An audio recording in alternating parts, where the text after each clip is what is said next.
Bienvenue chers fidèles de la télévision rwandaise, bienvenue à cette grande édition en langue française. À la présentation, je suis Eddy Sabiti. Nous commençons cette édition avec le Rwanda qui poursuit son objectif de fonder son économie sur les nouvelles technologies de l'information et de la communication. Il a en effet dans ses priorités la facilitation des finances dans le cadre de la technologie. Celui-ci a lancé un grand projet de technologie dénommé Kigali Innovation City, dont le coût est évalué à environ 2 milliards de dollars américains. C'est le Premier ministre, le docteur Edouard Ngirente, qui a été l'invité de marque à cette cérémonie qu'on va suivre dans les reportages nous préparés par Kassim Youssouf.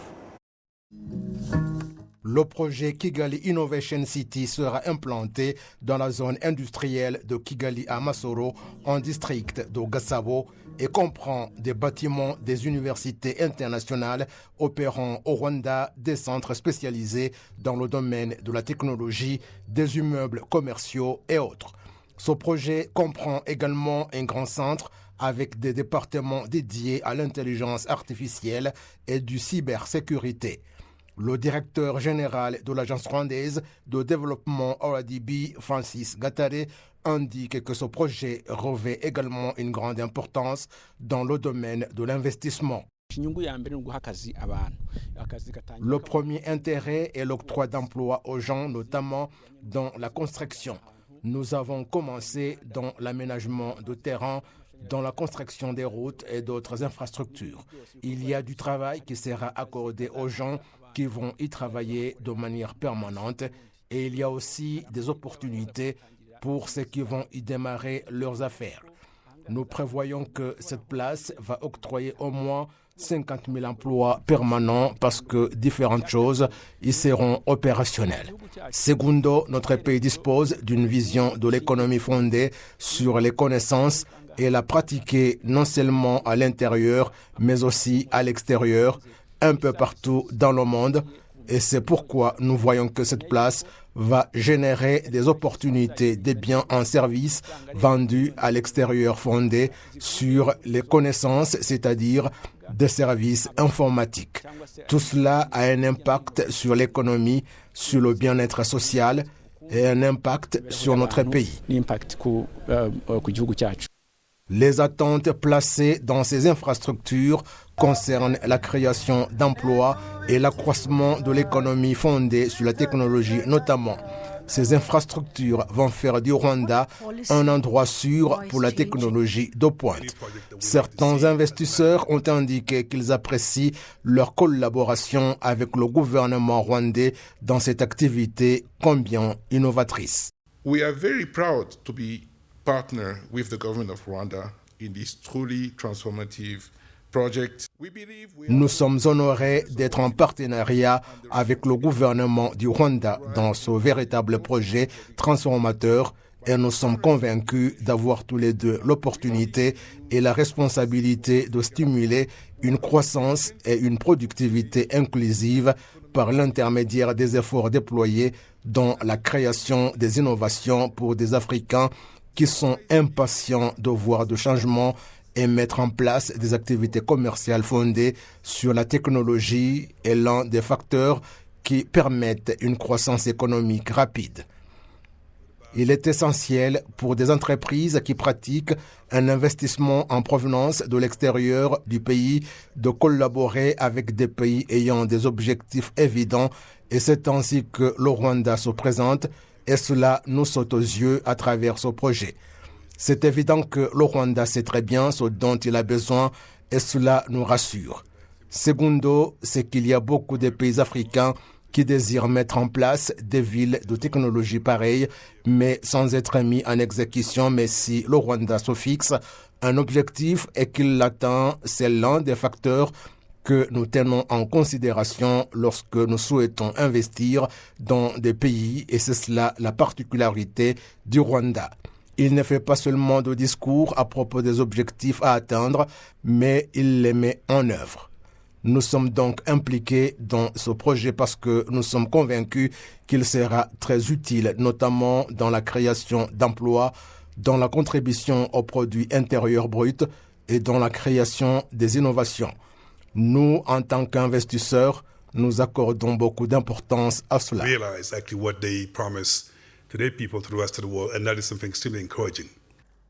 Le gouvernement rwandais estime de son côté que ce projet s'inscrit dans le programme du pays d'édification d'une économie fondée sur la technologie. The ongoing real estate projects within Kigali Innovation City, alongside established education institutions, are meant to significantly contribute to Rwanda's vision.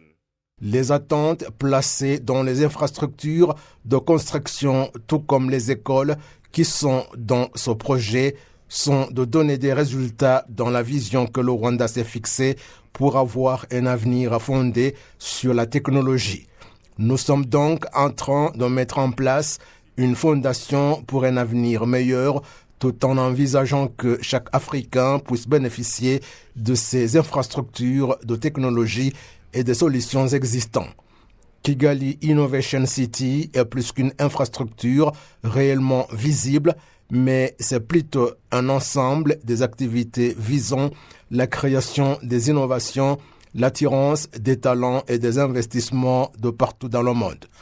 Le Rwanda est prêt à tout faire pour que le projet Kigali Innovation City soit bien mis en œuvre et nous allons apporter toute l'aide nécessaire en plaçant en avant la facilitation en ce qui concerne la création et l'investissement dans le domaine de la technologie.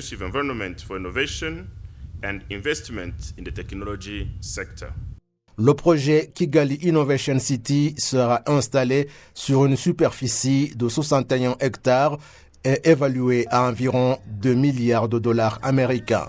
Il est prévu que ces activités vont générer chaque année des recettes de l'ordre de 150 millions de dollars américains issus de l'exportation et environ 300 millions de dollars d'investissements étrangers directs. Voilà, quittons la ville de Kigali pour nous rendre dans le sud du pays, à Muhanga, où la population de cette province se félicite de la décentralisation des soins ophtalmologiques. Ceux qui souffraient donc de cécité ont recouvert la vue, ce qui fait leur fierté aujourd'hui. C'est une opération rendue possible par les activités conjointes avec différents partenaires au niveau de cette province, comme l'explique ici Jean Damascène Manchim. Bertie et Amourigé se déplaçaient depuis 2 mois à l'aide d'une canne blanche, car la cataracte avait complètement altéré sa vision. Mais avec l'opération chirurgicale de cette dernière, elle a décidé de remettre fièrement la canne au docteur qui l'a traitée. Ce témoignage est partagé par un grand nombre de patients de la province du Sud qui ont bénéficié de soins similaires à l'hôpital de Kabgayi. Je vois clairement maintenant. J'ai vu une personne, le médecin qui m'a traité. Il m'a demandé « Vois-tu quelque chose ?» Au départ, j'ai dit non. Mais soudainement, quand j'ai ouvert les yeux, je l'ai aperçu. Et j'ai crié « Oh, je te vois maintenant !» Et j'ai vu les autres personnes. J'ai vu la couleur de mes habits. Avant, je n'en savais rien. La maladie de cataracte a commencé petit à petit. Les gens m'en disaient « Tu vas attraper la cataracte » et je perdais la vue jour après jour jusqu'au point où je ne voyais plus rien. J'entendais les gens parler de telle ou telle personne, mais je ne pouvais pas les reconnaître. Je vivais dans une telle situation. Pour le docteur Théophile Touissabé, médecin directeur de l'hôpital de Kabgayi, il est important de décentraliser ses soins car la chirurgie de la cataracte réussit à un grand pourcentage et le patient peut alors recouvrer la vue. L'intervention chirurgicale de la cataracte consiste à extraire le cristallin opacifié et le remplacer par une lentille artificielle équivalente qu'on appelle implant intraoculaire.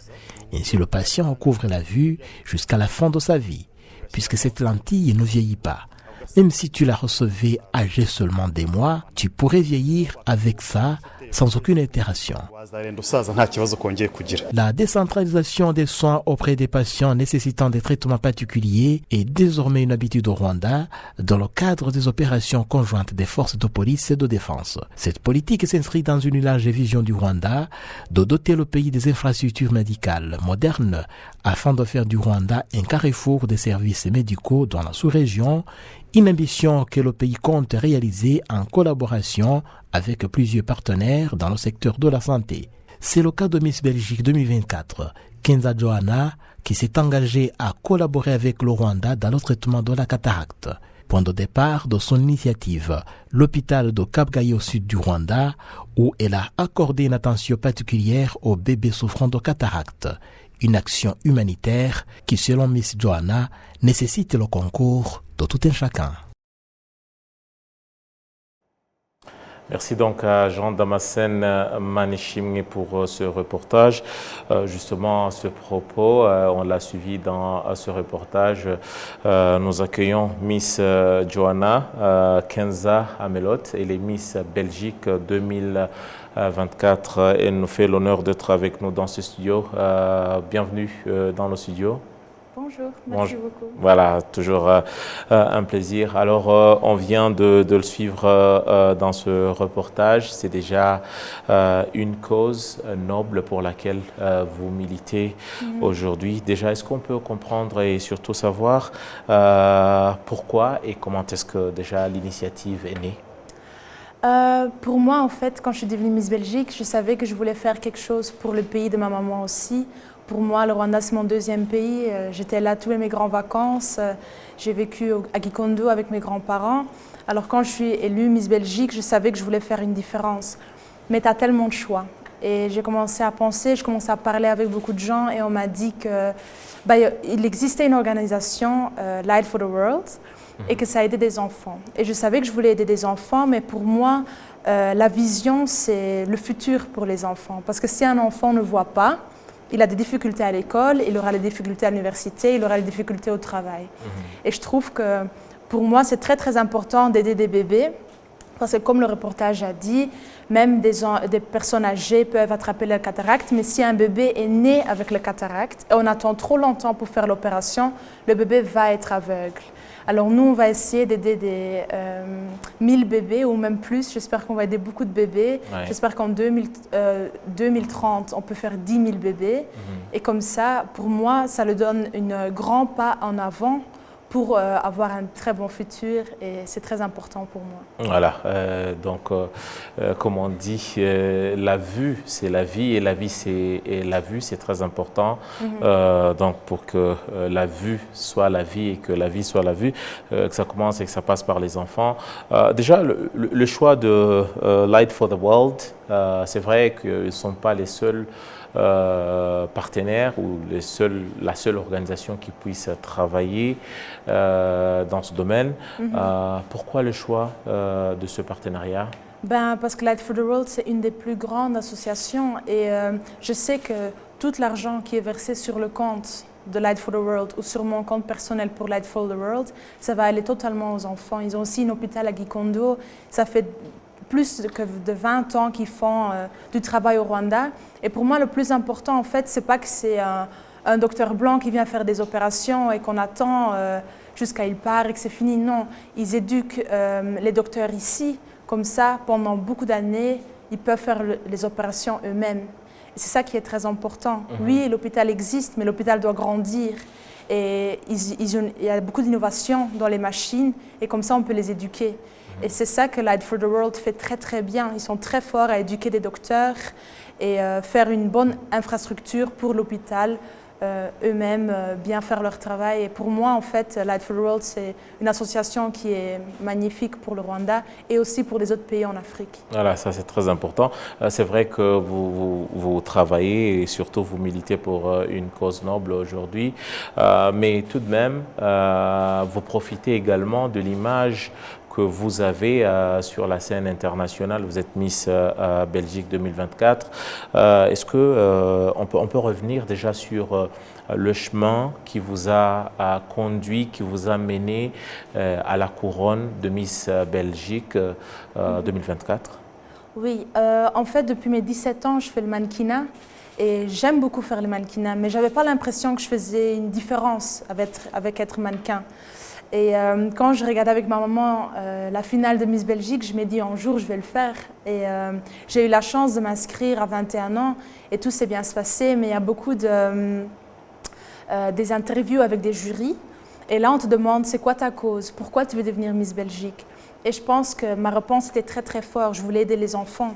Si c'est en Belgique, si c'est au Rwanda, en fait pour moi c'est la même chose, je vais aider juste des enfants et vraiment sentir que j'ai fait une différence. Et je pense que ça m'a beaucoup aidé pour gagner la couronne en fait. Ça c'est très important. Et maintenant, c'est vrai, vous êtes Miss Belgique, mais vous avez aussi et surtout vos origines africaines, c'est très important. Oui. Est-ce que ça fait une différence d'être Miss Belgique, un pays occidental, un pays européen, avec ses origines africaines et en particulier ses origines rwandaises? Ben, je pense que c'est un honneur d'avoir les deux côtés. Oui, je suis Miss Belgique, mais je peux faire plein de trucs au Rwanda aussi. Alors je pense que j'ai eu une bonne éducation de deux côtés et ça m'a fait la personne que je suis maintenant. Et pour moi, le Rwanda est très très important et je pense que du début, je l'ai dit et que les gens ont compris que je ne suis pas là pour montrer « Waouh, voilà Miss Belgique ». Non, non, je suis là pour montrer que je suis très contente d'être rwandaise aussi. Et que pour moi, c'est aussi mon pays. Et je pense que c'est un honneur d'avoir deux pays si proches de moi, en fait. Aussi, ce que je veux savoir, être Miss, ça va de soi avec certaines responsabilités. Aujourd'hui, il y a des jeunes filles qui aspirent à devenir Miss ou à devenir des célébrités telles que vous l'êtes aujourd'hui.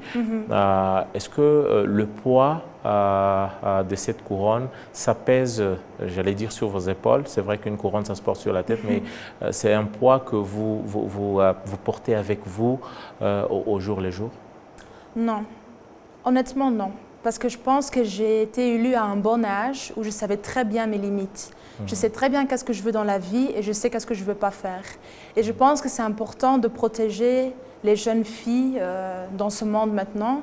Et on doit les protéger par attendre de les mettre dans une position où il y a des trucs qu'ils ne veulent pas faire. C'est très important d'attendre qu'ils ont 18 ans, 20 ans, 22 ans pour vraiment faire des bons choix dans leur vie. Et c'est ça que je veux dire aux filles ici, au Rwanda aussi. Si tu as des rêves, fais-le. Si tu veux aller à l'université, fais-le. Et on a notre vie dans nos mains et c'est le moment de changer, qu'on est très forte et montrer aux gens qu'on peut aller loin dans la vie, mais il faut se protéger, il faut être très strict. Très important, très strict, c'est vrai, qui dit strict forcément parle de la discipline. C'est vrai, vous avez vos origines rwandaises et vous savez également ce que ça peut être parfois dans nos familles, dans notre société. On peut porter un autre regard sur votre métier de mannequinat. Il y a également être Miss, parfois on arrive à vous juger à tort et à travers. Comment faire pour que peut-être le regard erroné, avec plein de préjugés, parfois qu'on peut porter sur vous, puisse se dissiper dans ce 21e siècle en 2024? Je pense que si je lis tout ce qu'on écrit sur moi, ben ouais, je vais devenir triste. Ça ne change rien en fait. Je sais pourquoi moi je suis devenue Miss. Je sais que j'ai été une mannequin qui s'est respectée, qui n'a pas fait des trucs bizarres ou qui a fait des shoots que j'aime pas. Non, je savais très bien quel type de shoot j'aime faire, pourquoi j'aimais être mannequinat, pourquoi j'aimais faire la mannequinat. Mais être Miss, c'est une chance. J'ai une chance d'aider maintenant plus que 1000 bébés dans une année et peut-être en 2030, 100 000 bébés. Et si je n'étais pas Miss, je ne pourrais pas faire ça. Et s'il y a des filles qui rêvent de ça, en fait, c'est un honneur qu'ils rêvent de ça. Parce que ça veut dire qu'ils veulent aller loin dans la vie. Et s'il y a des gens qui te regardent à travers, c'est parce qu'ils n'ont pas bien lu qu'est-ce que tu veux être. Il faut les ignorer. Et il faut parler aux gens qui te motivent. Si tu parles aux gens qui sont négatifs, ben, tu vas devenir négatif aussi. Voilà. Revenons à vos causes humanitaires que vous portez aujourd'hui, bien sûr grâce à l'image que vous avez en international. Vous avez parlé déjà de la cause pour laquelle vous militez ici au Rwanda. Est-ce qu'à côté de ça, y a-t-il d'autres projets présents ou dans l'avenir, à côté de ce que vous faites comme projet, à pouvoir venir en aide les enfants avec des problèmes de cécité? Je pense qu'en ce moment, je vais faire vraiment le focus sur Light for the World dans les années qui viennent, parce que c'est très important. Mais je crois que après Miss Belgique, je dois aussi faire Miss Univers. C'est une entreprise, c'est un concours dans tout le monde et tout le monde regarde. Alors je crois qu'après cette compétition, je peux faire des bons choix et regarder si je veux encore aider des autres causes au Rwanda ou en Belgique. Je pense que j'ai encore le temps pour voir qu'est-ce que je veux faire, mais je sais que je veux faire une grande différence et que je le ferai. Parce que comme moi, je trouve que c'est très dommage qu'il y ait plus de Miss Rwanda. Je pense qu'une Miss Rwanda, parce que les gens dans la rue m'appellent Miss Rwanda maintenant et ça me fait plaisir, mais je crois que c'est très important qu'il y ait une femme qui peut montrer aux petites filles qu'ils peuvent faire tout ce qu'ils veulent et que leur rêve, ça peut devenir de la réalité. Alors j'espère qu'un jour, je peux même aider pour recommencer le concours Miss Rwanda avec les ex-Miss Rwanda. Voilà, en tout cas, merci beaucoup pour l'espoir que vous suscitez chez les jeunes filles qui aimeraient bien être comme vous un jour et surtout de la bonne image que vous dégagez de la couronne que vous portez. Merci beaucoup. Je rappelle que vous êtes Kenza Johanna Amelo. Vous êtes donc Miss Belgique 2024, 22 ans aussi originaire du Rwanda. Merci beaucoup d'être passé dans nos studios. Merci.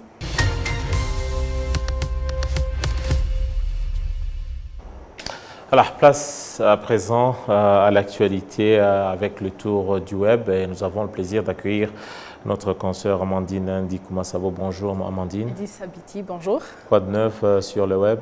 Sur le web, ici, en commençant par le Rwanda, il y a des commentaires sur le match d'hier qui a opposé le Rwanda au Nigeria dans le cadre des éliminatoires de la Coupe d'Afrique des Nations, donc, qui se tiendront au Maroc 2025.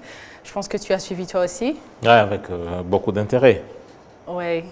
Et en Afrique, en général, les tendances sur les réseaux sociaux évoluent rapidement avec un accent marqué sur la culture locale, la musique et les mouvements sociaux. Actuellement, les plateformes telles que TikTok et Instagram sont en pleine expansion, servant donc de tremplin pour les artistes africains qui gagnent en visibilité internationale.